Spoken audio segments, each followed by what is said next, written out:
Panginoon, lumalapit po ako sa inyo ngayong oras na ito, dala ang bigat ng pusong sugatan at pagod.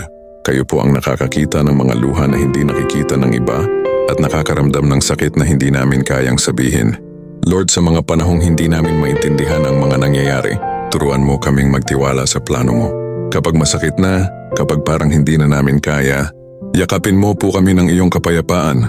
Gabayan mo kami, Panginoon, na sa halip na magtanim ng galit, ay matutong magpatawad. Sa halip na mawala ng pag-asa, ay matutong umasa muli.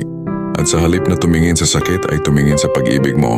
Tulungan mo kaming makita na may dahilan sa bawat luha at may bagong simula sa likod ng bawat pagtatapos.